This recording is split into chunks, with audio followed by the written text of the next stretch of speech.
Considering the topics that were broached today already, I'm going to work through a series of ideas of how political ideology, particularly in the framework of the left and right wing, happen both in online and offline platforms today. So, today our visual landscapes have ceased to exist only as backdrops for actions to happen within. Instead, everything that happens in both the foreground and the background is both the now ground. So in effect, we no longer have this background and foreground. We have something that's kind of merged on top of each other. I also do not believe that we have an online and offline world. We live in a kind of blend of the two. So this now ground is our weightless wonder drifting over the atmosphere, a kind of immortal body without a soul. What exactly happens inside these landscapes depends very much on what echo chamber you prescribe yourself to. This individual aesthetic chamber is built for you by the communal hands and depicts which parts are blurred and which parts are sharpened to your retinas via your own personal digital chasm. At this point, we can probably declare that the world is not flat, nor is it even round. It is in fact an anthropomorphous image. Anthropomorphous images are distorted perspectives that require the viewer to use a special device, typically a mirrored cylinder, which you see in the image here. Alternatively, one has to kind of occupy a specific vantage point to reconstitute the image that you're seeing. In extreme cases, anthropomorphosis image making, artists have used these techniques in the past to disguise political caricatures and erotica to a kind of casual viewer, via a blur or a smudge or a kind of twisted refraction. However, perhaps kind of like you saw this stuffed pheasant or wilted flower, if you're a casual viewer, but if you're a viewer that's in the know, a knowledgeable spectator, shall we say, you can use your skills of decryption and the image is revealed in all its profanity. So in theory, if you look at the bottom image and without having the device, you may just bypass it. It's a kind of irrelevant image. You look for something that you can socially map or recognize. But if you have the device, then everything is kind of revealed. Today we live in further than ever down this anthropomorphosis rabbit hole. The device we need to read these images, however, is no longer a physical object. It's not a mirrored cylinder, but instead it's a series of visually learned keys that unlock the images that we see. These keys are picked up through various online interactions with social media networks and other users.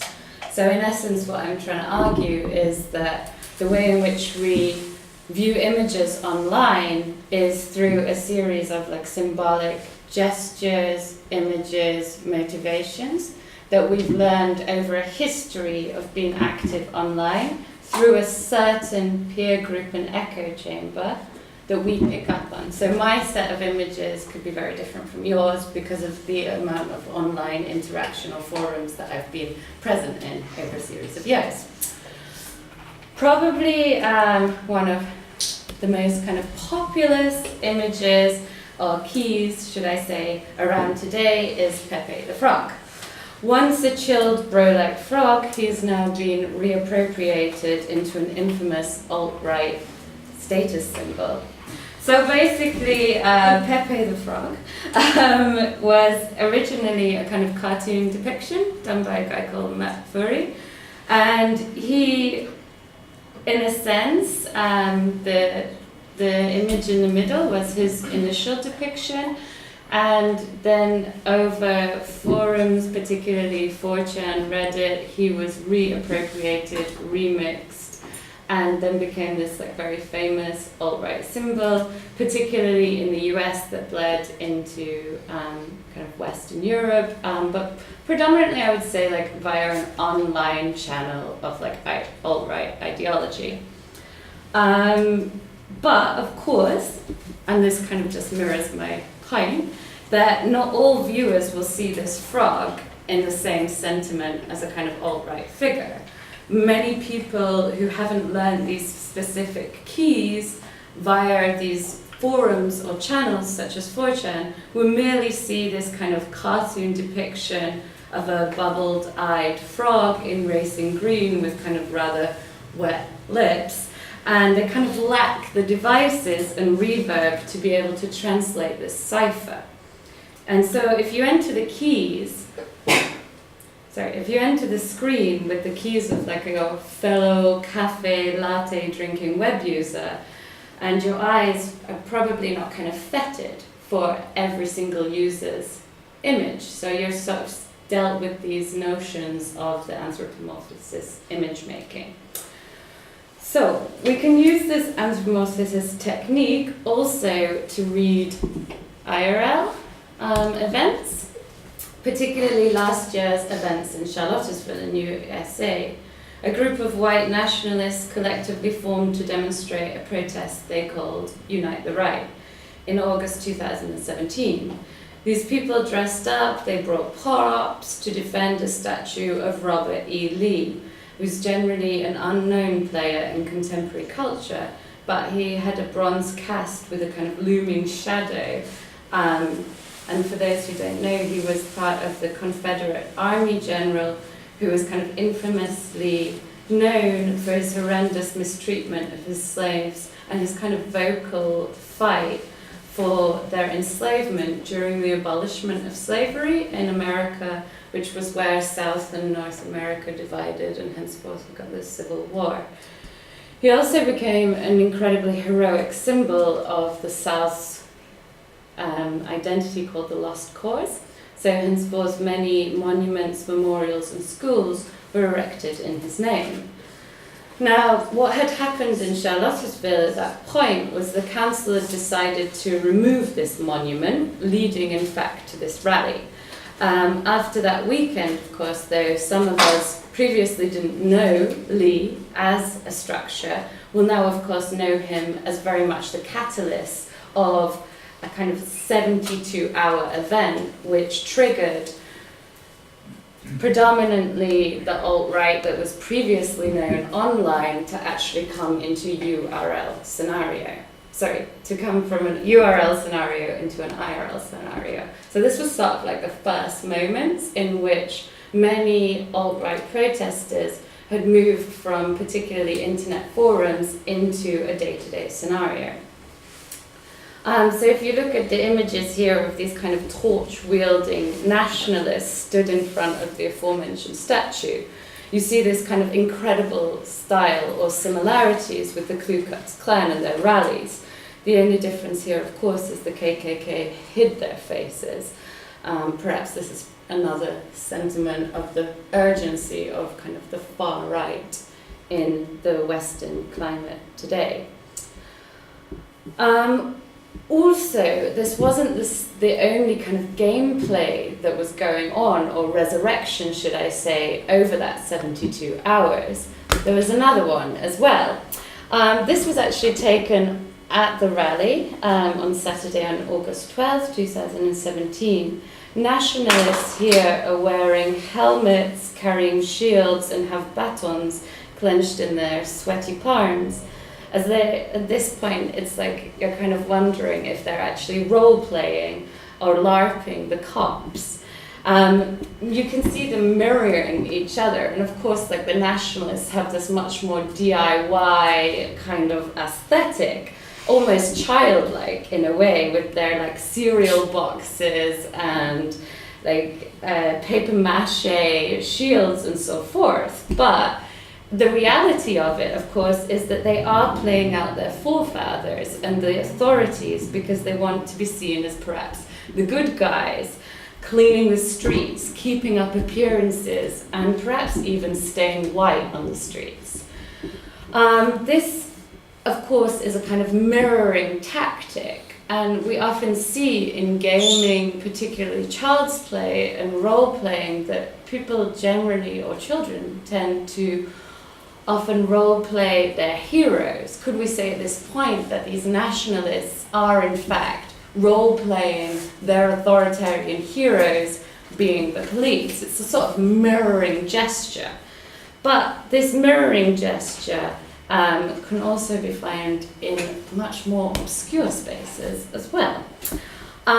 This here is 2 images taken in 2014, and of course the initial is the Black Lives Matter, which even in Croatia I'm sure you heard of. And of course then what followed was incredibly perverse, but was the Blue Lives Matter campaign.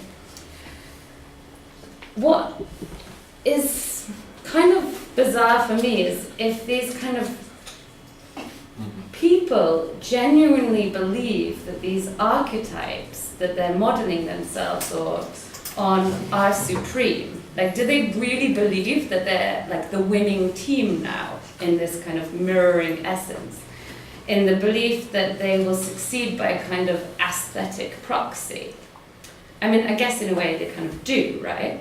I mean, we've all been told countless times that if you play the part, you'll be rewarded with perhaps like a guest list. If you're not on it, you play that you're like really can walk the walk, you know the talk, and there you go, you get into the club. That's kind of how I see a little bit this sort of scenario, a spectacle. Or if you just nod and smile and become them, they will allow you to join them in a state. It's a sort of narcissistic tendency, but I guess in this essence, narcissism is no longer a singular noun. It has become a plural point of warfare. Now, all of these modes, mirroring, targeting, reenacting, are all forms of gameplay, but possibly the most heinous gaming technique that weekend in Charlottesville came at around 1:45 p.m. on Saturday, when a 20-year-old American man known as James Alex Field Jr. drove a car into a group of anti-fascist protesters, an act nothing short of what you may see on a computer game or a Hollywood action film, complete with special effects of people flying. It was almost unbelievable. I have to add probably at this point that I wish to iterate the polemic that culture creates, violence, and my liking to this kind of computer game is, or Hollywood movie, is merely in the context that I believe most people would watch such a thing and see it as an objective plot, not an active form. Fields turned a fantastical act into a reality. And let's be realistic here. Anyone who'd assumed the consequences of this would probably not be the person who would actually perform it. Because also, as Miloš added earlier, this concept that a person may not restart or play over, this is kind of the consequence of this action, is if you create such independent warfare, then you're explicitly going to be held to consequence of it. But generally, you assume that somebody who saw a future consequence may not deliver the same mentality or plot twist as Fields did. I mean, it's also kind of ironic as well that the weapon Fields chooses to use, he must have seen in the news, the media, the massacre's everyday object will assist with. Fields' eyes were of course galvanized in the 9/11, or should we say the post-9/11 era, where cars are the tools of everyday workers, the psychogeography. Be it for leisure or work, they can go everywhere without being seen, which is why they became so often the weapons of the insurgency. He literally mirrored the vehicle as weapon act that has been so often played out by the Islamic State, which of course, ironically, was what he's like generally trying to oppose with his kind of nationalist Western viewpoint, but in fact he's mirroring it the same way as the Blue Lives Matter mirror the Black Lives Matter protests. It all gets like really messy here. So, as far as this kind of Islamic State mirroring of the vehicle as weapon, in the last kind of 20 months, we've seen exactly the same material weaponry being used in London, Barcelona, Stockholm, Nice, Ohio, and Berlin. He is reenacting the very people that he's supposed to be protecting his country from, and his subjective rationale is now physically influenced by the opposition. This is a kind of sardonic, unconscious paradox, perhaps, but still a successful tactic of surprise in an urban battlefield. This shows us how these strong feedback loops really are inspiring copycat moves, with a kind of bizarre insert belief here modus. It seems that no matter what your belief is, you're still using the same tools, weaponry, and image-making devices. It's important also to note that these moves also change the architecture of the game. Take the London Bridge, for example. You now have kind of an anti-terror cast concrete blocks laid between the pedestrians and the cars. Or in Berlin, where laws have changed to allow for CCTV to be placed in some public areas. All of these methods act as deterrents, and the player has to change their tactics, but it does not interrupt or stop the game. The only real change is that governments can deport people more easily due to the shifting political climate to certain ethnicities. Border control gets tighter, and the war on the other rages harder. Now, being objective is of course pretty difficult when thinking about that weekend's events, primarily because they happened within a kind of open world scenario or sandbox situation.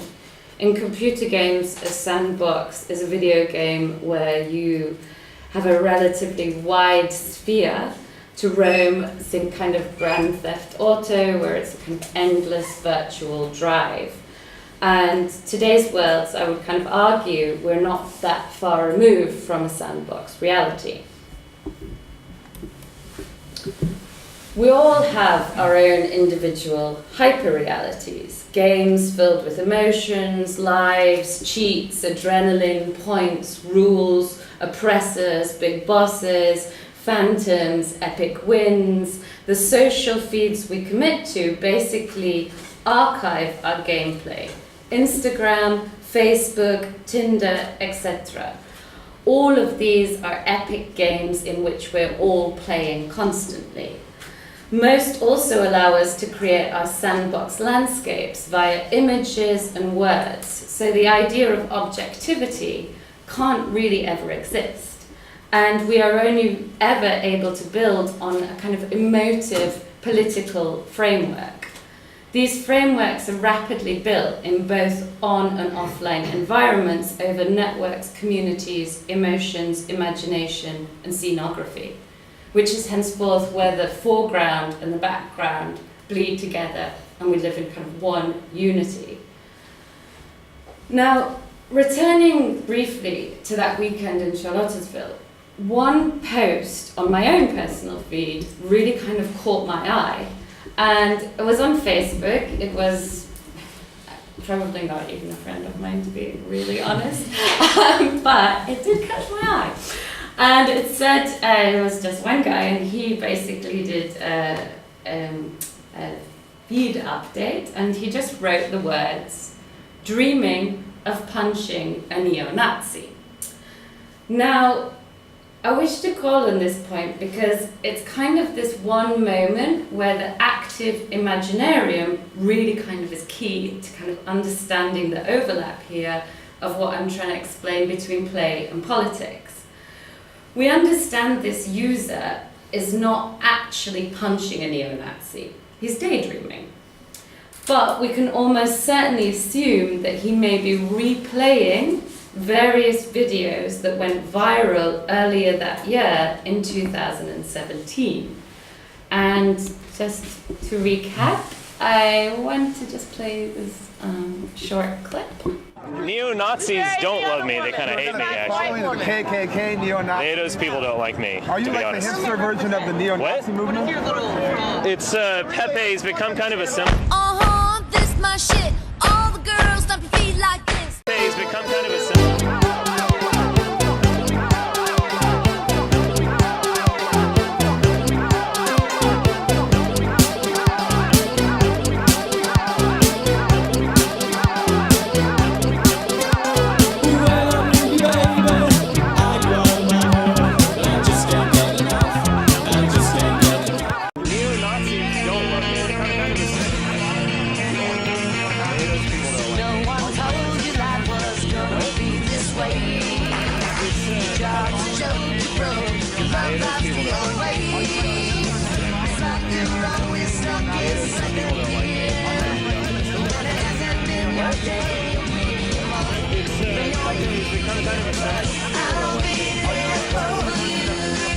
Kind of a symbol.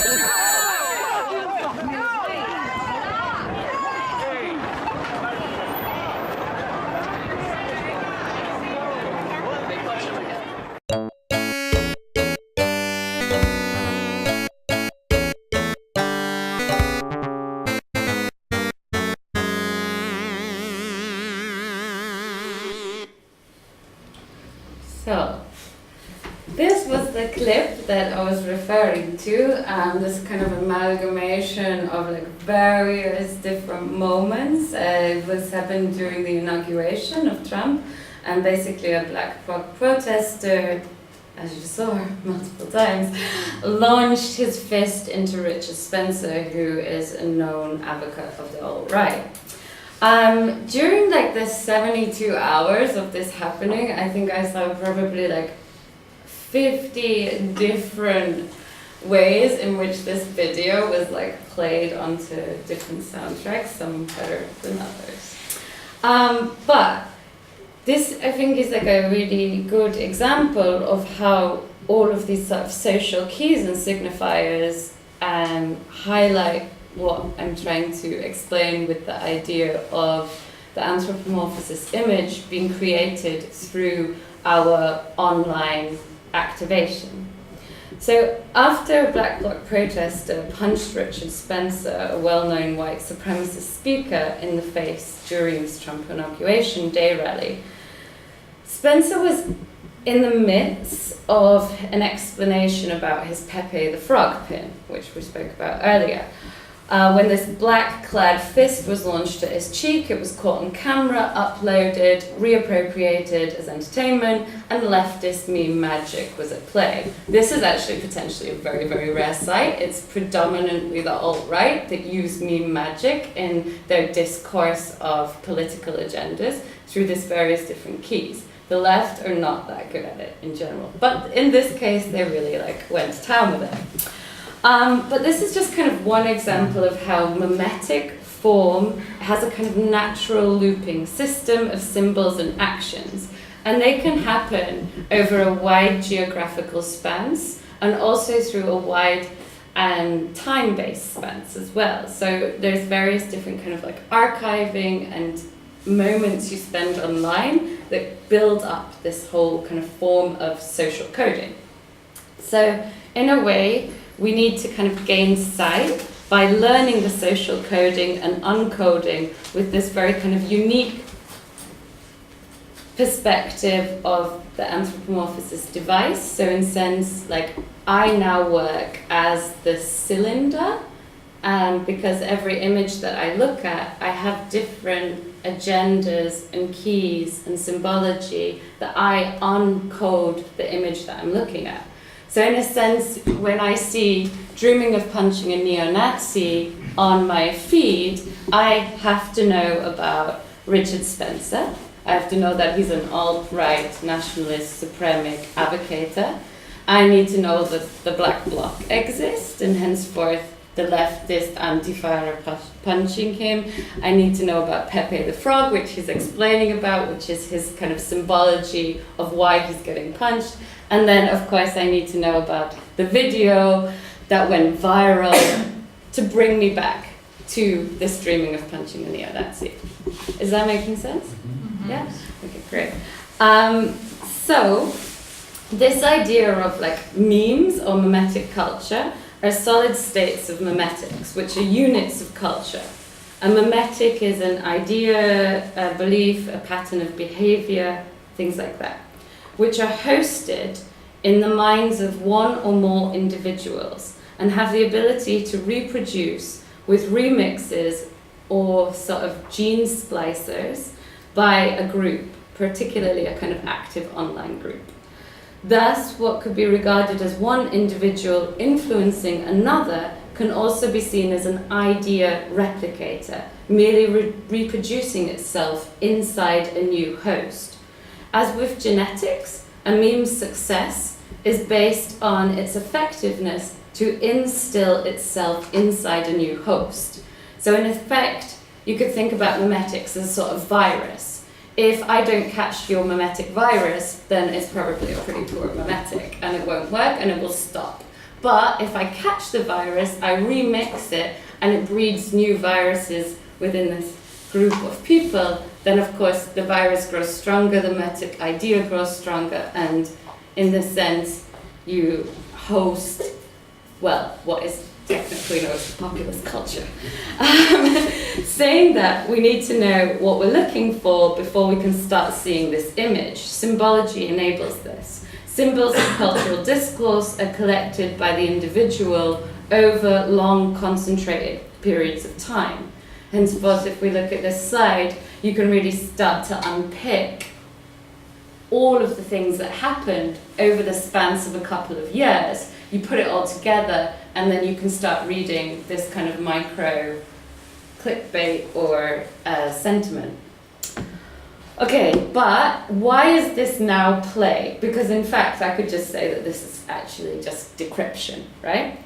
Well, play is a range of voluntary or intrinsically motivated activities that are normally associated with recreational pleasure and enjoyment.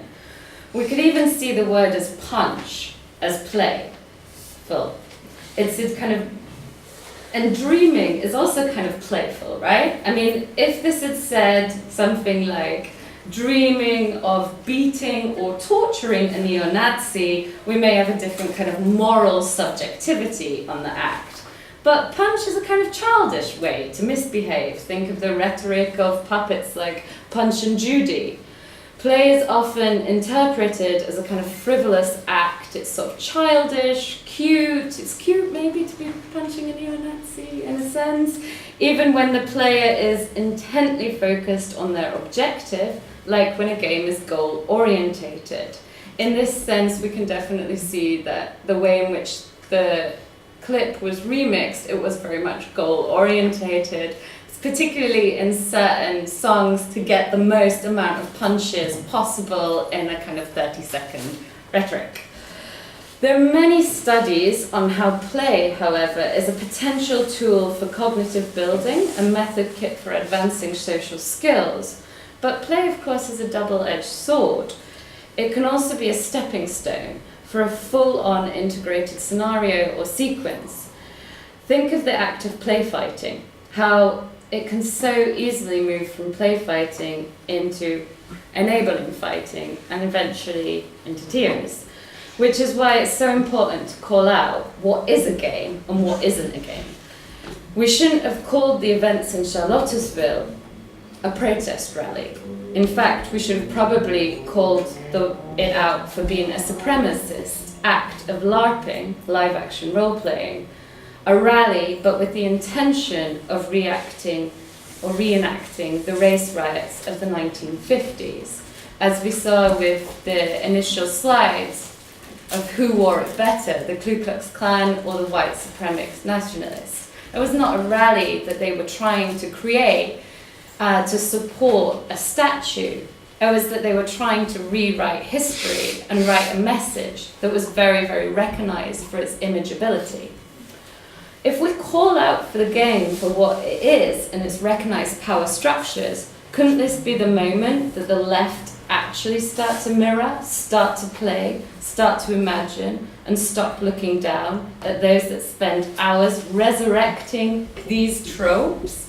Pepe the Frog, hours and hours and hours of creating different labyrinths and echoes of a certain visual imagery, which in reality predominantly left politics often kind of shun as bedroom producers. But these bedroom producers got a Wall Street tycoon as their president, and they got him elected.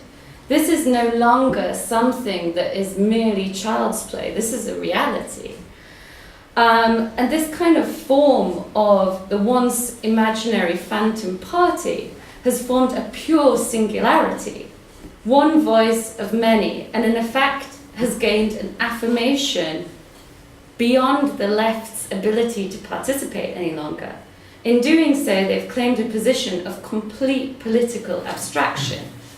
Take the wide-eyed frog, Pepe. We begin with this idea that he's merely this frog, but he's turned into this current terror symbol. And it's kind of a joke, right? I mean, it's pretty ridiculous that this frog is a terror symbol. But isn't that also a great way to get somebody to play with you?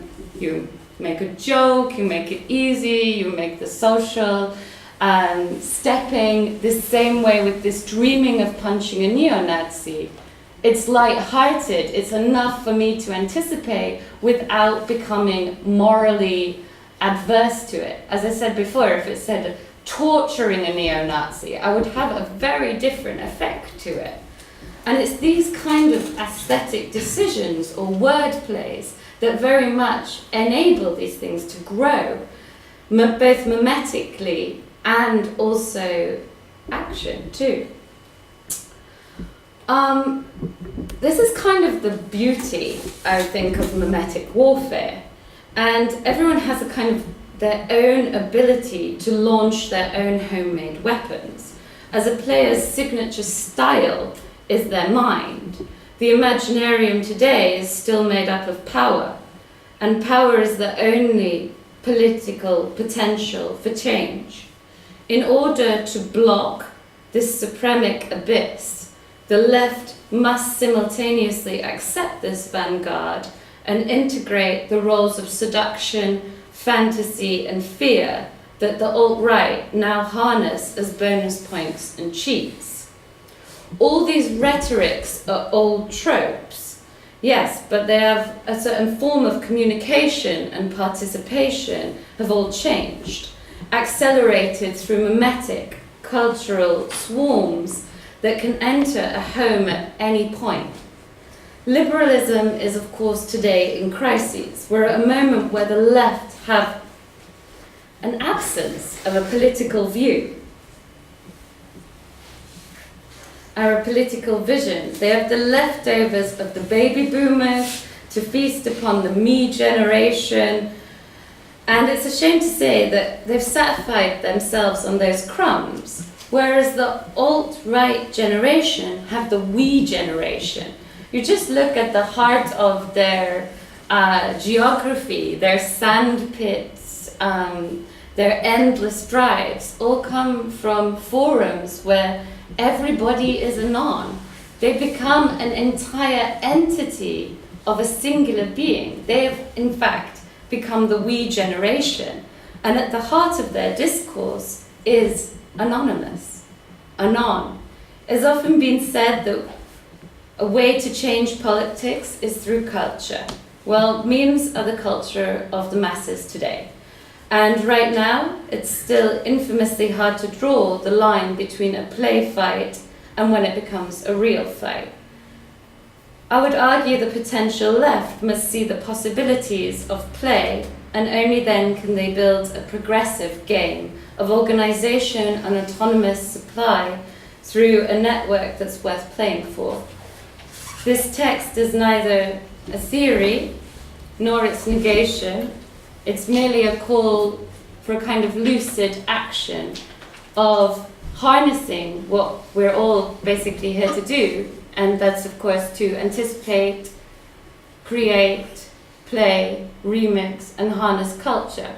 But how can we create these stepping stones to bring culture to the forefront of our political visions, and in theory start to live the game that we're trying to fight for?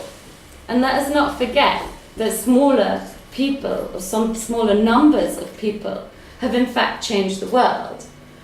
And I'm just wondering at this moment which vanguard you'll all put your money on, and which will possibly be the game changer, and which will be the long-term goal, and which of course will be the game that we either win or lose.